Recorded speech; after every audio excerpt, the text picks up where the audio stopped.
En la Edad Media, el invierno no era solo una época de nieve y hielo, sino principalmente una dura prueba de resistencia para los aldeanos comunes. Imaginen que el sol se pone ya por la tarde, fuera ruge la helada, y ustedes no tienen radiadores ni electricidad, solo la delgada pared de una choza y fuego abierto. En este video se enterarán de cómo los campesinos medievales sobrevivían las noches más frías del año, cómo eran sus casas, con qué se calentaban, qué se ponían, e incluso cómo los animales domésticos les ayudaban a superar la oscuridad helada. También descubriremos que el invierno medieval era cruelmente diferente en varios rincones de Europa y que nuestros antepasados tenían que ser increíblemente ingeniosos para llegar sanos y salvos hasta la primavera. En un momento juntos, echaremos un vistazo a una de esas noches heladas y revelaremos los trucos que salvaban la vida a la gente de entonces. Pónganse cómodos. Es hora de sumergirse en una noche invernal helada de hace muchos siglos. La Europa medieval experimentó varias etapas climáticas, desde un clima relativamente templado en el periodo del siglo X al XIII, el llamado óptimo climático medieval, hasta la más dura pequeña edad de hielo, desde el siglo XIV en adelante, cuando los inviernos se endurecieron. Esto no significa que antes no hiciera frío, pero el final de la Edad Media trajo extremos más frecuentes. Las crónicas del siglo XIV describen inviernos cuando los ríos y lagos se congelaron durante semanas, y la nieve cubrió el paisaje tan profundamente que aisló a las aldeas del mundo. Por ejemplo, el invierno del año 1364 es descrito por las fuentes como extraordinariamente cruel. En Alemania, el Rin se congeló durante 70 días, y en los Países Bajos incluso se celebró un mercado sobre el río congelado. En Francia e Italia, entonces cayó tanta nieve que se desplomaron los techos de las casas y la gente quedó atrapada en sus construcciones. Para un campesino en la Edad Media, sin embargo, cada invierno, incluso el ordinario, representaba un periodo difícil. Los campos descansaban, la comida escaseaba y, principalmente, el frío omnipresente amenazaba la salud y la vida. El invierno era símbolo de penuria. De hecho, la gente entonces solía decir que el invierno pregunta ¿qué hiciste en el verano? Todo el verano tenían que prepararse para sobrevivir los meses invernales, secar heno para el ganado, cortar leña, almacenar alimentos en despensas y sótanos. Sin embargo, tan pronto como llegaban las noches más frías, todas las preparaciones de verano se convertían en una lucha diaria por el calor. Era común que las temperaturas en invierno descendieran muy por debajo del punto de congelación. En algunas áreas del norte de Europa, la temperatura nocturna en inviernos crueles descendía hasta menos 20 grados Celsius. Según los registros de la época, los campesinos a veces se despertaban por la mañana con escarcha en las cejas y barbas, ya que el frío penetraba incluso dentro de las viviendas. Esto ya no es solo un invierno romántico con carámbanos en la ventana, es una helada que pincha la cara incluso bajo el techo. Entonces, ¿cómo era el entorno en el que los campesinos pasaban estas noches? Primero entremos en una típica cabaña medieval y veamos cómo debía mantener el calor. Las construcciones rurales medievales eran muy modestas y simples. Generalmente se trataba de pequeñas cabañas de materiales disponibles, a veces cabañas de madera ensambladas con troncos, otras veces chozas de barro hechas de adobes, ladrillos secados de arcilla y paja, o casas semienterradas parcialmente hundidas en la tierra. Especialmente en la Edad Media temprana, muchas casitas se construían parcialmente bajo el nivel del terreno. Bastaba con cavar un hoyo poco profundo hasta la cintura, erigir alrededor paredes bajas de postes embarrados con arcilla y encima poner un techo. Una cabaña así, semisubterránea, aislaba mejor. El suelo circundante mantiene una temperatura estable alrededor de 10 grados Celsius, y eso ayudaba a moderar las fluctuaciones. Las investigaciones arqueológicas sugieren que en las alturas del norte de Europa, hasta 30 o 40% de las viviendas rurales podían estar al menos parcialmente enterradas en la tierra debido al calor. No eran sótanos cómodos, más bien un intento desesperado de aprovechar la estabilidad geotérmica del suelo, pero funcionaba. Sobre la tierra, la cabaña estaba formada por paredes de lo que estuviera a mano: madera, piedras, mimbre, arcilla. Los campesinos usaban todo lo que sus regiones ofrecían. En áreas boscosas había cabañas de troncos. En regiones menos boscosas se tejía mimbre, técnica llamada entramado o construcción entramada, victoriana. y esto se untaba con barro arcilloso, pero las paredes solían ser delgadas y llenas de huecos. Entonces, ¿cómo se defendían de las corrientes de aire? Cada grieta la sellaban con una mezcla de barro, paja y a menudo también estiércol animal, lo que sorprendentemente funcionaba bien como aislamiento. Tal material sellador, natural, podía reducir significativamente la pérdida de calor. Cuando se secaba, creaba un relleno sólido de las juntas, aunque no precisamente aromático. Los campesinos también se reían de esto. Decían que su casa estaba embarrada porque estaba embarrada con esta mezcla. Las ventanas en la cabaña o no existían en absoluto, o eran pequeñas. Los vidrios de ventana eran un lujo de los ricos. Los aldeanos tenían ventanitas cubiertas con contraventanas, o tela estirada, cuero o pergamino. En invierno a menudo sellaban completamente las aberturas, tal vez con paja o trapos, para que no entrara corriente. En las islas del sur de Francia, supuestamente tapiaban las aberturas de las ventanas con mortero durante todos los meses de invierno. Así que había poca luz dentro, pero al menos el viento no soplaba directamente en la vivienda. Las puertas solían ser únicas y generalmente bajas. Las puertas pequeñas dejan entrar menos frío. Se construían a menudo en el lado de sotavento de la cabaña, y a veces incluso con un pequeño vestíbulo o entrada curvada, para que el viento helado se rompiera antes de penetrar adentro. Quien entraba dentro de tal cabaña tenía que agacharse y gatear por la garganta del dragón, como describe poéticamente una fuente la estrecha entrada baja, más bien un agujero por el que la gente se arrastraba adentro. No era por comodidad de los constructores, sino pura física. Por una abertura más pequeña, escapa menos calor y entra menos frío. La parte más importante de la casa era el techo. Los campesinos se daban cuenta de que el calor sube hacia arriba, y así necesitaban un techo que lo retuviera. Lo más frecuente era de una gruesa capa de paja, haces atados de paja o juncos. Se colocaban capas encima como un sándwich, una capa de ramas, sobre ella una gruesa capa de paja, luego otra vez ramas y otra vez paja, o heno o juncos. En algunos lugares ponían encima además tepes, trozos de suelo con césped. Así surgía un techo de césped que aislaba excelentemente. Incluso a veces en verano crecía hierba en él, y las ovejas o cabras se atrevían a saltar arriba y pastar el jardincito del techo. Los campesinos no lo tomaban como una curiosidad de arquitectura verde moderna, sino como un bonus práctico.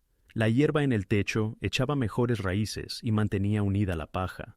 En invierno entonces, tal techo grueso ayudaba a mantener algo de calor en la cabaña, y además soportaba también una nevada. La nieve misma es en realidad un aislante, así que cuando cubría el techo, paradójicamente aislaba aún más la cabaña, como una manta blanca. A pesar de todo este esfuerzo, sin embargo, la vivienda campesina estaba lejos de ser una termocápsula sellada. La paja a veces goteaba agua, el viento se colaba alrededor de las puertas, y las paredes delgadas irradiaban frío. La temperatura interior podía descender hasta 0 por la noche, especialmente lejos del fuego. En países fríos, por la mañana, el agua en el recipiente dentro de la casa podía aparecer con una fina capa de hielo. La protección contra el invierno se basaba por tanto principalmente en lo que la gente se hacía adentro, en el fuego, en la ropa y en la cercanía mutua. Antes de pasar al fuego mismo, hay que mencionar aún una especificidad de las cabañas. Compartir el espacio con los animales. En el establo hace calor, y cuando el cabañero no tenía ningún establo calentado, tenía que traer el ganado hacia sí. En muchas casitas rurales, así había bajo un mismo techo, también un establo o gallinero. A veces los animales estaban separados por una simple valla de madera en el rincón, otras veces simplemente sueltos en el otro lado de la habitación. En invierno esta práctica se intensificaba aún más. Tan pronto como llegaban las grandes heladas, los campesinos traían adentro todo lo vivo: gallinas, cerdos, ovejas, cabras e incluso una vaca. ¿Por qué? No solo por amor a los animales, sino por el calor. Más cuerpos en la habitación significa más calor. Se decía que una vaca calienta como una estufa, y algo de cierto hay en eso. Una vaca adulta irradia alrededor de 5.000 BTU de energía térmica por hora. Esa es una unidad de calor. Los campesinos no tenían idea de qué era BTU, pero sabían que el calor de vaca era una bendición. El cerdo se criaba no solo para carne, sino en invierno también como estufa de 4 patas. Dormía en el rincón y calentaba los alrededores. Las gallinas en el palo funcionaban literalmente como zapatillas vivas. Emitían poco calor, pero se sentaban junto a la ventanita, y con su cacareo al menos despertaban a la familia al amanecer. Las ovejas y cabras, si pernoctaban adentro, eran como bolas de lana viva, calentaban, y también se podían abrazar un poco cuando era lo peor. Por supuesto, al precio del desorden. Compartir la habitación con animales domésticos significaba olor, suciedad y ruido. No es de extrañar que la noche en tal cabaña fuera ruidosa. La vaca ocasionalmente mugía, el cerdo gruñía, las gallinas empezaban a cacarear tal vez a medianoche cuando algo las molestaba. Quien creció así se acostumbró a dormir incluso con ruido. Por lo demás, se decía que los campesinos sabían dormir como cuando echas algo al agua, duramente, sin sueños, porque estaban cansados y nada los despertaba. Los animales tenían también una ventaja adicional. Funcionaban como sistema de alarma. Cualquier huésped no deseado, ya fuera lobo o ladrón, causaba inquietud en los animales, y el ruido advertía a tiempo a los cabañeros. La cabaña entonces proporcionaba refugio básico contra el viento, la nieve y parcialmente también la helada. Sin embargo, lo clave era cómo la gente se calentaba y cómo se envolvía en calor. Veamos ahora el fuego, el corazón de cada noche invernal en la Edad Media. La fuente de luz, calor y consuelo en la larga noche invernal era el fuego abierto. Prácticamente cada cabaña tenía en el centro un hogar, un simple fogón sobre arcilla pisoteada o losas de piedra. Encima, o se abría un agujero en el techo por donde escapaba el humo, o el humo simplemente buscaba salida por las grietas y la paja. Imaginemos una habitación baja, llena de penumbra, donde en el rincón rumia una vaca, pero en el centro parpadea un fueguito. Alrededor de él se aprieta toda la familia. Es su chimenea, radiador y estufa en uno. Por la noche, cuando llegaba la oscuridad y la helada, todos se retiraban lo más cerca posible de las llamas. Los campesinos echaban leñitas de la pila de leña cuidadosamente acumulada. La madera era la base. En verano y otoño había que recoger, cortar y secar tanta que en invierno hubiera con qué hacer fuego. Las familias más pobres recogían ramas pequeñas, ramitas y piñas en el bosque. A veces a escondidas también cortaban algo a pesar de la prohibición. Donde no había suficientes bosques, tenían que improvisar. En territorios pantanosos se quemaba turba, ladrillos de fango excavados y secados. En otros lugares también estiércol animal seco, por ejemplo, boñiga de vaca, que después de secarse arde lentamente como la turba.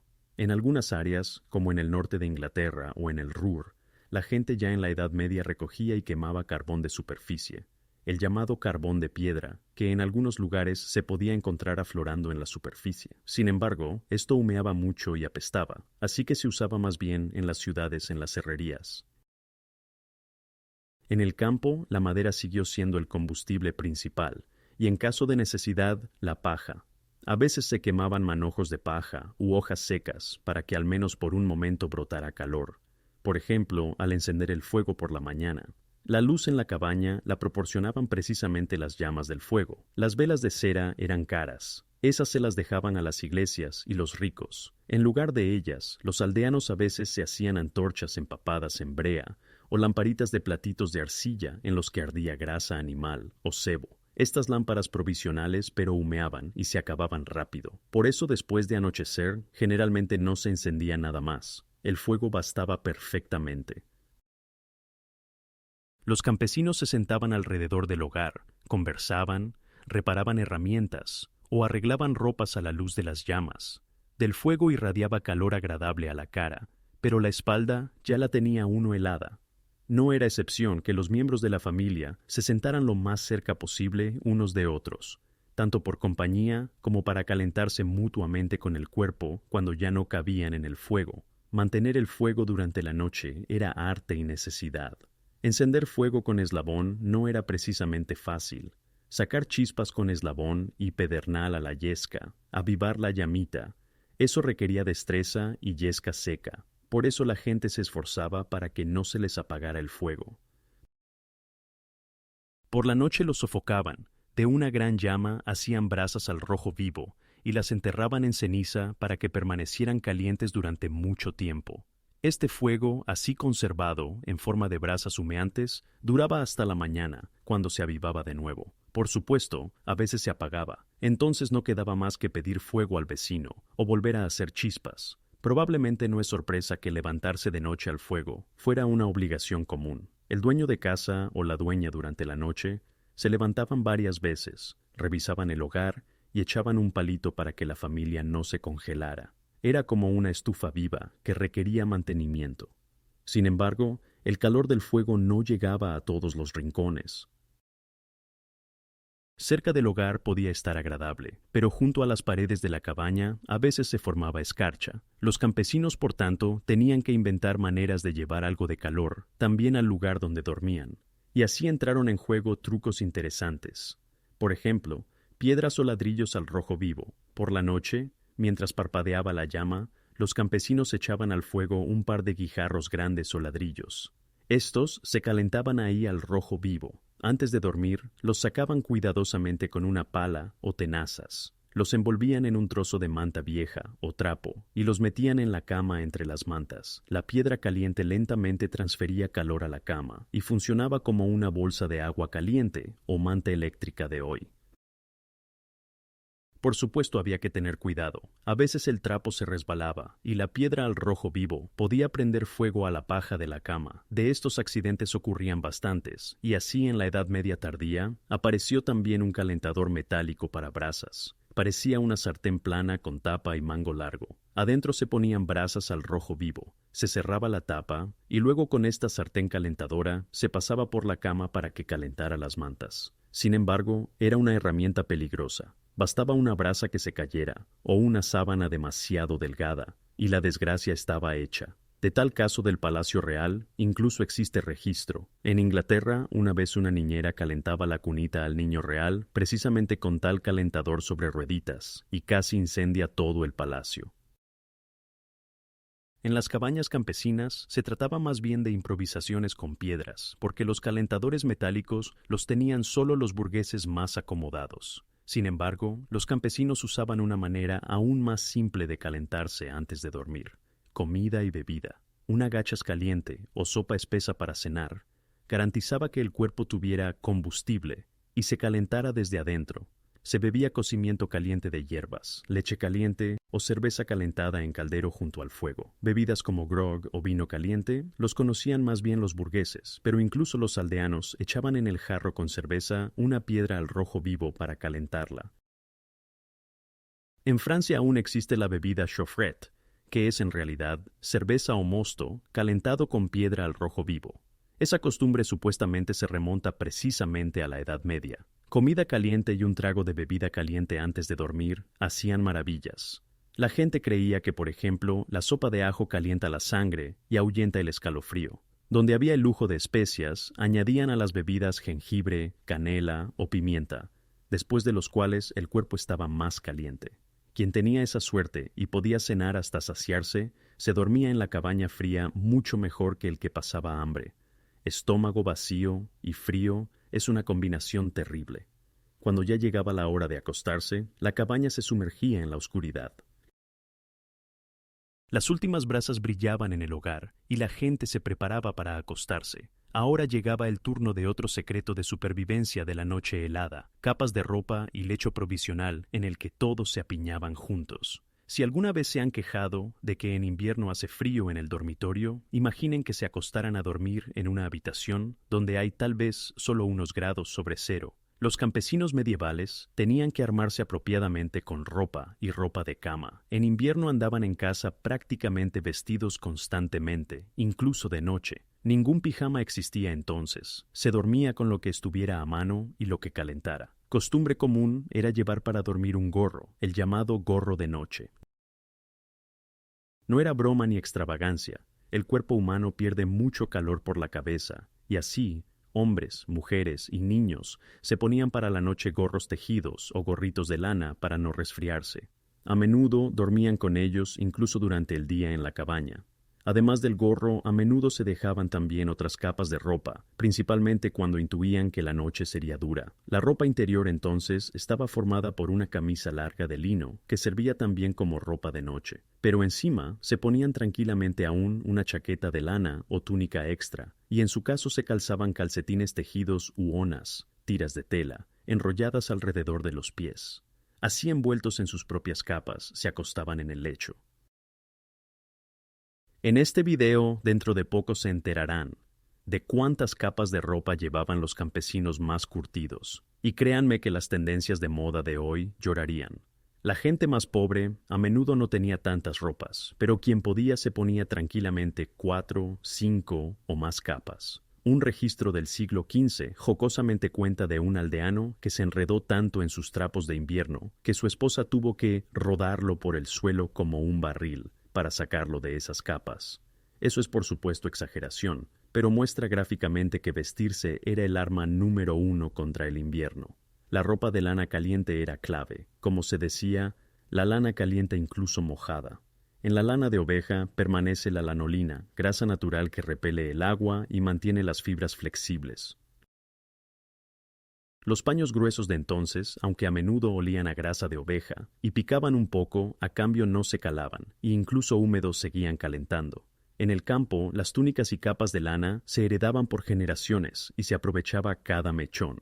Las mujeres durante el invierno a menudo hilaban hilo junto al fuego. Además, los meses invernales solían ser la temporada principal de hilado y tejido de telas para más ropas. Además de la lana, los campesinos emplearon en la batalla contra la helada calibre aún más pesado, pieles. La piel es básicamente el perfect blanket de la naturaleza, aísla excelentemente. Sin embargo, no era fácil conseguirla. Cazar animales grandes por las pieles tenían permitido solo los señores y cazadores, no los siervos. El campesino, por tanto, tenía que conformarse con lo que estaba legalmente disponible, pieles de animales pequeños. Se cazaban y criaban conejos, así que la carne de conejo y pieles de conejo eran las más comunes. Quien tenía ovejas podía procesar piel de oveja. Pellizas y pellizones de piel de oveja eran valiosos, aunque toscos.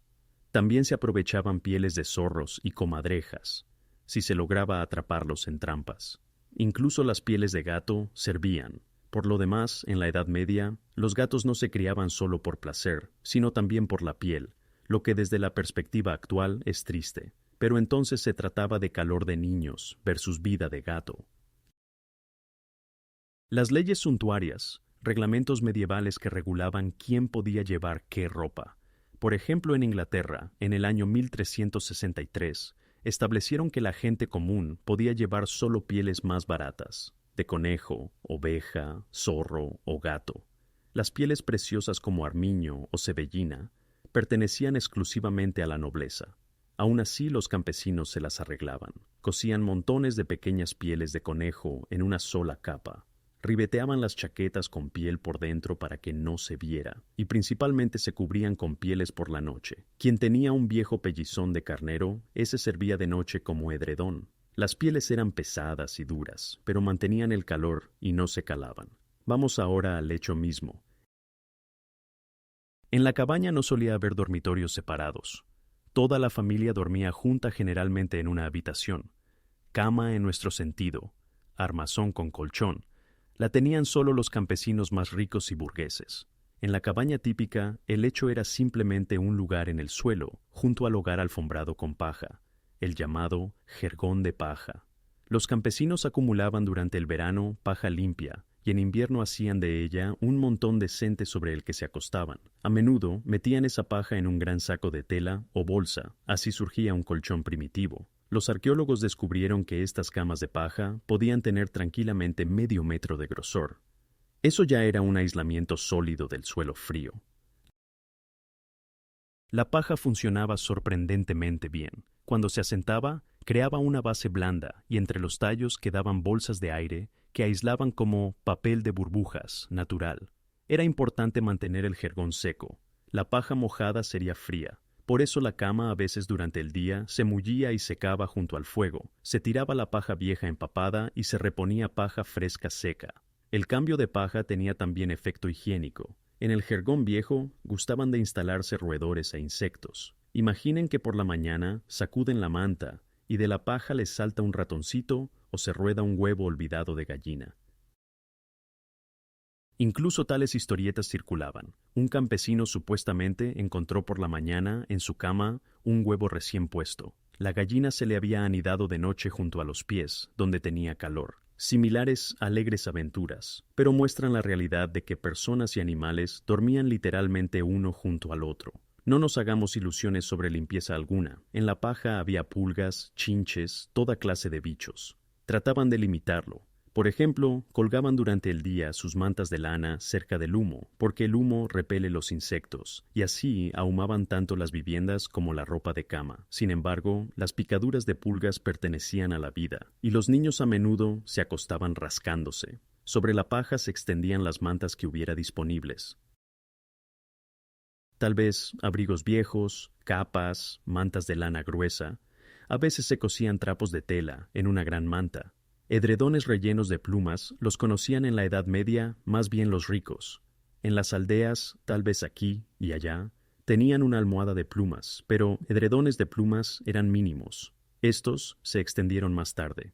En cambio, tenían varias mantas de lana afieltrada o mantas de lino unas sobre otras. Dormir era pesado, literalmente, porque las capas de mantas y pieles pesaban algo, pero al menos mantenían algo de calor junto al cuerpo. En la familia regía la regla no escrita. Dormimos apretados unos junto a otros, cuerpo junto a cuerpo, niños en el medio entre los padres, abuelos con los más pequeños, todos juntos.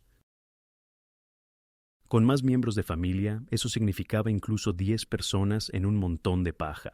Uno a otro se calentaban con calor corporal. Seguramente comodidad, nada del otro mundo. Se apretujaban, ocasionalmente se pateaban.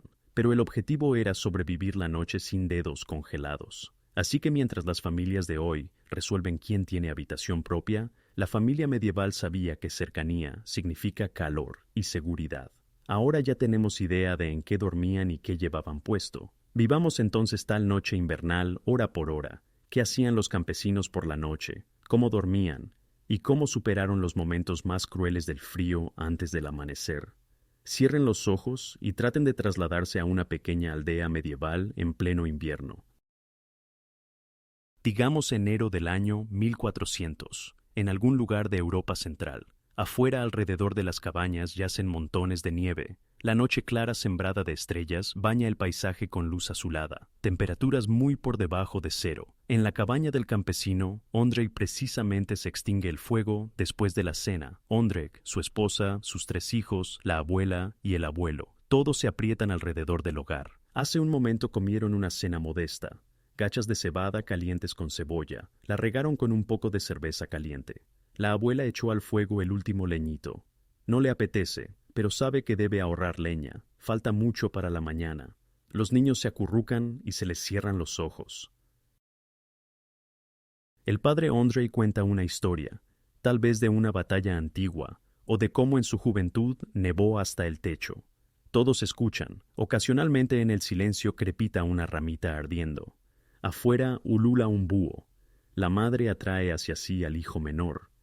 Es una hora sagrada de calma, cuando la familia se mantiene unida antes de que los separe el sueño y la noche. Cuando el fueguito desciende a brasas rojas, es hora de acostarse. Ondrej dispersa las brasas al rojo vivo por el hogar y con la pala les echa encima ceniza. Sofoca el fuego para que no se apague completamente hasta la mañana. La madre, mientras tanto, prepara el lecho, mulleando la paja y extendiendo las pieles. El abuelo con la abuela ya se acostaron junto a la pared, donde antes pusieron una vieja manta de oveja. La abuela sisea cuando toca la pared fría. La escarcha ya había hecho flores blancas ahí. El abuelo gruñe por eso. El frío se mete incluso por la pared. Hoy va a morder. El hijo mayor aún recorre el rincón donde está atada la vaca. Le echa en el lomo una manta vieja. Incluso el ganado siente el frío, y su milca debe resistir hasta la primavera sana. La vaca resopla satisfecha. Tal vez la manta le ayude un poco. Los otros animales, las gallinas están amontonadas muy cerca unas de otras en el palo junto al techo, acurrucadas en las plumas. El cerdo ronca en un montón de paja junto a la puerta, y ocasionalmente ronca desde el sueño. El gato ya hace rato se metió en algún lugar con los niños en la cama, porque ahí es donde está más caliente. La familia se acuesta. La madre se acuesta en el borde para poder aún levantarse al fuego, el padre en el otro borde más cerca de la puerta. Protege a los demás de posibles corrientes de aire y frío de la puerta. Los niños están en el medio, entre los adultos, como ovillos. Todos llevan puesto lo que se puede, calcetines de lana, gorros, incluso los mitones el más pequeño se los dejó, como se los tejió mamá de restos de lana. Se envuelven en las mantas. Un rato se oye el susurro de la paja cuando cada uno busca posición. «Dame acá ese ladrillo», dice de repente la madre. En el hogar sobre las piedras se habían calentado 2 ladrillos viejos. Ahora, cuando apartaron la ceniza, todavía calientan un poco. El padre cuidadosamente transfiere uno de ellos en un trozo de trapo y se lo da a la mujer. Esta lo mete a los pies de los niños bajo la manta. Los niños exhalan con alivio. El ladrillo caliente los calienta agradablemente. El segundo ladrillo se lo acerca la abuela con el abuelo. Antes de dormirse, rezan en susurros una oración y agradecen a Dios por un poco de calor. La noche avanza y la helada afuera aún se intensifica. Dentro de la cabaña hay oscuridad negra como el carbón. Solo ocasionalmente una brasa en el hogar guiña rojiza. La temperatura desciende. El calor de los cuerpos humanos lentamente escapa al espacio. Después de unas horas de sueño, la ama de casa de repente se despierta. El frío le atravesó los pies. El ladrillo hace tiempo que se enfrió. Tal vez también la despertó el ruido. Alguna gallina se cayó del palo y con fuerte cacareo agitó las alas. La madre medio dormida se levanta. En la cabaña hay tal helada que la ropa se le congela al cuerpo. Busca a tientas un leñito y lo echa sobre las brasas humeantes. Cuidadosamente sopla y aviva una pequeña llamita, solo lo suficiente para que se encienda la llamita. No quiere despertar a toda la familia. En eso se calienta un poco, acerca las palmas al fuego y siente cómo le hormiguean los dedos entumecidos. No es la única despierta. El abuelo también interrumpió los ronquidos y mira fijamente al techo. El primer sueño de la familia acaba de terminar. Ahora llega la época que nuestros antepasados llamaban Noche Muerta o también hora de vigilia. Era común que la gente no durmiera de corrido 8 horas como hoy. El sueño segmentado era la norma. Primer sueño desde la noche hasta cerca de medianoche, luego 1 hora o 2 despiertos, y después segundo sueño hasta la mañana. La madre tal vez ni siquiera piensa en eso. Simplemente se despertó, como está acostumbrada. Mientras echa leña, bebe un jarro de agua, fría, pero no tiene otra. El abuelo, mientras tanto, reza en silencio. La iglesia, por lo demás, recomendaba este tiempo para oraciones breves o meditación. A veces la gente aprovechaba este tiempo también de otra manera. Por ejemplo, los esposos se susurraban unas palabras, discutían preocupaciones o hacían el amor, mientras los niños y otros seguían durmiendo. En nuestra historia, sin embargo, nadie piensa en romance. El momento más frío de la noche está justo culminando y todos están arropados bajo las mantas. La madre aún revisa a los niños. La hija menor tiene la nariz fría, así que se la cubre con un trozo de tela. Afuera, tras las paredes, gime el viento. A través de pequeñas grietas penetra adentro, y la llama en el hogar parpadea. La cabaña gime. La madera en la construcción cruje por la helada. Ocasionalmente truena, como si alguien golpeara a la puerta. Tal vez afuera anda rondando un lobo hambriento o zorro. Las huellas por la mañana lo mostrarán. Adentro, pero todos saben que ahora, alrededor de las 2 después de medianoche, el frío es peor. Se decía que esta hora es hora entre perro y lobo, tan oscura y helada que ni el perro ladra y el lobo se acurruca en el bosque. Afortunadamente no dura mucho, y la segunda fase del sueño no se hace esperar. La madre siente que la leña ya prendió y unos minutos arderá, así que se mete otra vez bajo las pieles y deja que la llamita parpadee. El cuerpo cansado otra vez cae en el sueño, esta vez ya no tan duro. El segundo sueño solía ser más corto, menos profundo, lleno de sueños medio despiertos. A alguien tal vez se le sueña con primavera, con prado verde lleno de flores, porque el cerebro necesita descansar de ese hielo infinito. El abuelo desde el sueño gime silenciosamente. Las mañanas en invierno le duelen el doble, e incluso desde el sueño le pincha en la espalda. Se da vuelta y la paja susurra. De repente oímos al gallo. ¡Kikiriki! El gallo cantó, no el de la cabaña, Ese está sentado silencioso, aún es de noche, sino el gallo de los vecinos, al que se le confundieron las horas nocturnas. Ondrej se asusta y despierta. ¿Ya amanece?, pregunta silenciosamente a la esposa. Esta solo gruñe. Aún no, duerme. Pero el sueño ya es más superficial. La familia pronto se preparará para levantarse. Sobre el paisaje después de la larga noche, finalmente comienza a aparecer la luz gris del amanecer. Dentro de la cabaña se siente que la temperatura subió levemente. Afuera -15 °C, adentro tal vez -5 grados, pero tan pronto como aparecen los primeros rayos, inmediatamente está psicológicamente mejor. El padre Ondrej se levanta primero. Tirita, se estremece de frío, pero inmediatamente debe ponerse a trabajar. Aviva el hogar, echa leños más grandes y hace un buen fuego para que los demás puedan descongelarse. Las llamas se encienden, las narices y caras rojas se extienden hacia ellas. Los niños se despiertan e inmediatamente extienden las manos hacia la madera brillante. La abuela reza una oración de gracias. Agradece que todos hayan sobrevivido otra noche. La madre pone sobre el fuego una olla con nieve para que se derrita en agua para la bebida matutina. Incluso antes, sin embargo, Ondrej salió afuera a revisar el estado. Del techo cuelgan carámbanos. La nieve en la noche se endureció en costra de hielo.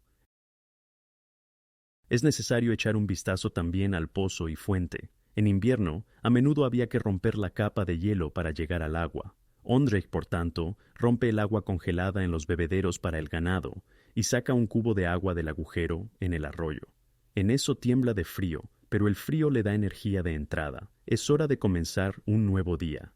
Tal es entonces una noche invernal del campesino medieval. Cada una era un poco diferente, una vez más tranquila, otra ruidosa. Por ejemplo, durante una ventisca silbando alrededor de la casa, no se podía dormir mucho.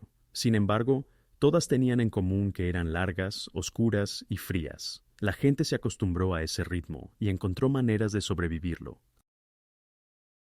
Ahora veamos aún cómo diferían las noches invernales en varios rincones de la Europa medieval, porque al fin y al cabo no es frío como frío. Europa es un continente diverso y en la Edad Media eso se aplicaba también a las condiciones invernales. El norte de Europa, Escandinavia, países bálticos, Rusia del Norte, experimentaba inviernos duros regularmente. Los aldeanos de allí estaban acostumbrados al frío e inventaron más de un truco. Por ejemplo, esquís y raquetas de nieve. Mientras el campesino en Francia vadear la nieve hasta la cintura no sabía cómo ayudarse, los norteños ya desde la prehistoria usaban esquís de tablas cepilladas, y en los zapatos se ataban raquetas de marco anchas para no hundirse. Existen menciones de que los granjeros noruegos y suecos en invierno cazaban en esquís, lo que les aseguraba suministro ocasional de carne, incluso en cobertura de nieve. También el patinaje sobre ríos y lagos congelados era común en los Países Bajos y Escandinavia. Usaban para eso primero huesos de animales atados a los zapatos, más tarde patines de hierro. Eso les permitió transporte más rápido en invierno, por ejemplo, llevar grano del molino por el hielo. Por lo demás, en los países nórdicos, incluso los mercados urbanos, a veces se organizaban sobre ríos o bahías congeladas. Es ironía que los europeos occidentales esquís ni patines de la Edad Media casi no los conocían. Donde la nieve no era tan frecuente, estas tecnologías no se extendieron hasta la época moderna. Los norteños también construían diferentes sus casas. Las casas largas escandinavas eran salones de madera con una sola habitación, donde en el centro ardía fuego, y alrededor en círculo dormían personas en tarimas de madera elevadas cubiertas de pieles. Tal casa la habitaban tranquilamente varias familias juntas durante el invierno, tanto por necesidad, poca madera, poco lugar, como por calor compartido. Pieles tenían más los norteños, zorros, renos, osos. Todo eso lo cazaban y aprovechaban las pieles. Las sagas vikingas de la Edad Media temprana describen cómo la gente dormía en capas de piel de oso o piel de cebellina, si la habían saqueado. En las partes frías de Rusia también nació un gran invento, un gran horno de mampostería dentro de la cabaña. Las cabañas rusas y ucranianas en la Edad Media tardía a menudo tenían hornos de piedras y arcilla que ocupaban todo un rincón de la habitación. Estos hornos se calentaban por la noche con leña, luego se dejaban apagar con la chimenea cerrada y toda la noche irradiaban calor. Además, tenían una propiedad maravillosa: se podía dormir en ellos. El proverbio ruso, revolcarse como en el horno, se refiere a que la gente se acostaba directamente sobre el horno calentado, o en el estante sobre él llamado poulush. Hasta 6 personas se apretujaban ahí y dormían en hermoso calor, mientras afuera rugía la ventisca. No es de extrañar que esta tradición de hornos sobreviviera en Rusia siglos. Aún hoy en algunas construcciones rurales encontrarán el horno. Europa occidental se llegó a tales hornos de calefacción mucho más tarde, como estufas de azulejos en la época moderna. En la Edad Media, ahí la gente se congelaba, junto a chimeneas abiertas, mientras el mushik ruso se calentaba en el horno. Europa Central y las áreas de la actual Francia, Alemania o Bretaña tenían inviernos más templados que el lejano norte, pero aún sabían sorprender. Especialmente con el inicio de la pequeña edad de hielo alrededor del siglo XIV, experimentaron incluso ahí fenómenos inusuales. En Inglaterra, las crónicas mencionan que los pájaros caían del cielo congelados durante el invierno del año 1430. Tal vez fue exageración, pero el hecho es que el Támesis en Londres comenzó a congelarse y en siglos posteriores organizaban mercados de hielo en él. En el siglo XIV, sin embargo, eso asustó a los ingleses. No estaban acostumbrados a tal helada. Francia experimentó en el año 1709, eso ya es después de la Edad Media, pero para dar una idea, un invierno tan cruel que se congeló incluso el aceite de oliva y el vino en los altares. En la Francia medieval, los aldeanos en áreas montañosas tenían que sobrevivir a avalanchas y ventiscas. A veces aldeas enteras se enterraban para el invierno. La gente no salía afuera. Solo se abría camino a los graneros por heno y a los pozos por agua. Se conservan testimonios de Borgoña, final del siglo XVII, de que los campesinos pobres pasaban días enteros en la cama, apilados unos sobre otros como cucharas, para calentarse y ahorrar comida. Simplemente tal hibernación humana. La gente se levantaba solo una vez al día, comía algo poco y otra vez se acostaba. Esto está registrado en la época moderna, pero muy posiblemente de manera similar durmieron los inviernos difíciles, también sus predecesores medievales en tiempos de peor necesidad. En Suiza y los Alpes franceses, era costumbre traer por la noche a la habitación cabras y ovejas, e incluso hacer contacto con granjeros de la aldea más lejana. Los pasos estaban bloqueados por nieve, pero túneles en la nieve conectaban a los vecinos. La idea de ser enterrado por una avalancha durante el sueño era real, y así guardias en algunas aldeas en las montañas tocaban cuerno en la noche para advertir sobre nieve o despertar a los que podrían congelarse.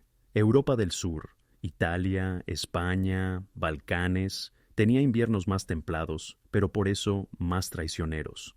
Cuando ya llegaba aire ártico, los edificios no estaban construidos para eso. Las casas de piedra en Italia a menudo tenían solo hogar abierto y ventanas grandes sin vidrios, excelente para ventilación de verano, terrible en viento invernal. Las crónicas italianas y españolas del siglo XIV describen escenas cuando gente en Toscana o Castilla no salía días de las casas por la nieve, de la que cayó 1 metro, algo hasta entonces nunca visto. En el año 1352, supuestamente nevó alrededor de Florencia todo un mes seguido, y las ciudades fueron sepultadas por nieve, que no se podía pasar por las calles. Las casas italianas no tenían chimeneas, el humo de los hogares salía por el techo, así que tan pronto como reinaba la calma y helada, las casas estaban llenas de humo y la gente tosía, pero preferían eso al frío. En el Mediterráneo también sufrían por invierno húmedo. El viento frío marino traía consigo humedad que se metía en los huesos. Aunque la temperatura no estuviera muy por debajo de 0, al hombre le daba frío hasta el alma. Los médicos aconsejaban a los habitantes mediterráneos en invierno comer comidas calientes con especias y llevar mucha lana para expulsar el frío húmedo del cuerpo. ¿Y qué de nuestros inviernos checos y centroeuropeos? Esos solían ser helados, pero no polares. El campesino checo en la Alta Edad Media conocía la nieve comúnmente, así que se apropió de trucos generales. Contraventanas de madera, edredones de lana de oveja, secar zapatos junto al fuego. Inventos como estufas de azulejos llegaron a nosotros solo en el cambio de la Edad Media y época moderna. Hasta entonces, incluso en casas más ricas, parpadeaba chimenea abierta. Sin embargo, las cabañas de madera aisladas con musgo y arcilla no eran totalmente malas. Viajeros de tierras del sur que visitaron Europa Central en invierno se sorprendían de que dentro de las cabañas de troncos fuera relativamente soportable, mientras en palacios de piedra en el sur temblaban de frío. Al fin y al cabo, la madera aísla mejor que la piedra, y funcionaba también esa especialidad checa, dormir tras el horno. En la Edad Media, tardía en casas burguesas más ricas, comenzaron a aparecer hornos de mampostería, con superficie revestida de azulejos que acumulaban calor. La arquitectura popular los adoptó más tarde, pero ya en la Edad Media tenemos menciones de que en molinos o parroquias dormía gente sobre el horno o tras el horno, donde estaba más caliente. El famoso goloso de cuentos checos que no quiere moverse del horno tiene raíces precisamente en la realidad. Quien tenía posibilidad de mantenerse en calor junto al horno no quería renunciar a él. Y aún un extremo más vale la pena mencionar: Islandia y manantiales geotermales. En Islandia en invierno era cruel, pero la naturaleza regaló ahí manantiales calientes. Los islandeses medievales aprovecharon eso y construían sus chozas cerca de surgimientos calientes. Existen historias de que pasaban tardes y noches invernales sumergidos en agua caliente. Literalmente se sentaban en una especie de piscina termal dentro de la cabaña, conversaban, comían y bebían, y para nada les molestaba que afuera rugiera tormenta de nieve. El vapor de los manantiales calentaba todo el espacio. Tal jacuzzi medieval era por supuesto excepción rara, tal vez un poco embellecida por la leyenda, pero algo de cierto habrá. Arqueólogos descubrieron restos de cabañas con piscinas alimentadas por manantiales calientes. Para habitantes del continente, eso sonaba como cuento de hadas, porque la mayoría de europeos tenían que calentar un baño caliente con mucha dificultad, con calderos sobre fuego, y ellos lo tenían directamente de la tierra. Vemos entonces que cada región de Europa luchaba con la noche invernal helada a su manera. En todas partes, sin embargo, se cumplía que los campesinos tenían medios limitados y tenían que confiar en la naturaleza y su propio ingenio. Ya fuera construcción inteligente de casa, aprovechamiento del calor animal, capas de ropa o compartir el lecho, siempre se trataba de lo mismo: conservar el calor vital hasta la mañana. El hombre de hoy ya apenas puede imaginarse cuán crueles sabían ser las noches invernales hace cientos de años. Cuando hoy en nuestro dormitorio desciende la temperatura a 18 grados Celsius, muchos de nosotros encendemos la calefacción o nos ponemos calcetines calientes. Para el campesino medieval, tal frío sería lujo risible. Su mundo a menudo era decenas de grados más frío. Sin embargo, precisamente el ingenio de nuestros antepasados puso las bases de muchas costumbres e inventos de hoy. Por ejemplo, el simple suéter de lana de oveja o abrigo con cuello de piel. Todo eso son herencias de inviernos medievales, cuando se descubrió que lana y piel son materiales aislantes insuperables. El edredón en el que hoy nos envolvemos con gusto también tiene su origen en la Edad Media. Ya entonces la gente recogía plumas de gansos y patos para rellenar almohadas y mantas para capas más ricas. Muchos trucos de campesinos medievales los confirma también la ciencia moderna. Por ejemplo, sabían que mitones, son mejores que guantes de dedos. Los dedos juntos se calientan mutuamente. Hoy sabemos que es verdad. El calor compartido de dedos mantiene las manos más eficientemente calientes. O el conocimiento de que el aire húmedo parece más caliente que el seco. Los campesinos no lo teorizaban, pero se dieron cuenta de que en la cabaña abarrotada, llena de aliento de personas y animales, la helada parecía más soportable que afuera, en helada seca.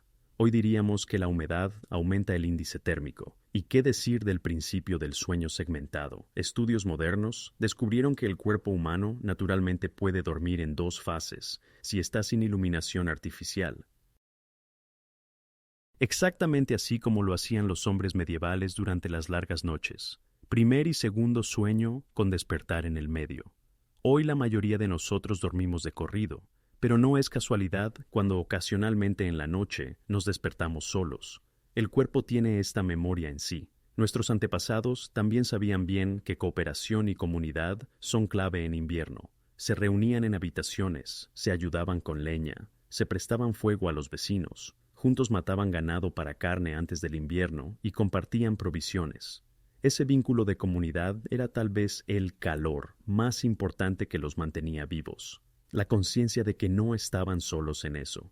En la época actual de comodidades modernas, Podemos conectar con su legado valorando la comodidad que tenemos. Cuando la próxima vez se hagan té caliente o cacao en una noche de invierno, recuerden que el campesino medieval habría dado cualquier cosa por eso. Cuando enciendan la chimenea por ambiente, dense cuenta de que para él era cuestión de supervivencia. La historia nos recuerda cuán resistente e ingenioso puede ser el hombre frente al frío y la oscuridad. El mundo de hoy, aunque se calienta, los desafíos relacionados con el clima permanecen. Los hombres medievales tuvieron que adaptarse a heladas impredecibles y tormentas de nieve. Nosotros hoy enfrentamos otros extremos del clima. Sin embargo, sus historias de vida pueden sernos inspiración. Lograron usar medios simples para superar dificultades y no perdieron en ello humanidad ni humor. Incluso en las noches más difíciles se contaban historias y se mantenían unidos. Así que cuando estén en calor viendo caer nieve tras la ventana, tal vez recuerden la imagen de una cabaña modesta, con techo de paja, de donde sube humo y adentro se aprieta la familia bajo pieles, mientras afuera aúlla el viento. Agradezcamos por los inventos que hoy tenemos, desde aislamientos hasta calefacción, pero no olvidemos la dureza de vida que llevaron nuestros antepasados. Es hasta increíble todo lo que soportaron. Gracias por haber vivido conmigo este viaje helado al pasado. Si les gustó el video y se enteraron de algo nuevo, estaré contento por su like y compartir. Tranquilamente escriban en los comentarios qué más los sorprendió o interesó. La historia está llena de historias inesperadas. Les deseo solo noches cálidas y cómodas, y espero verlos otra vez la próxima vez.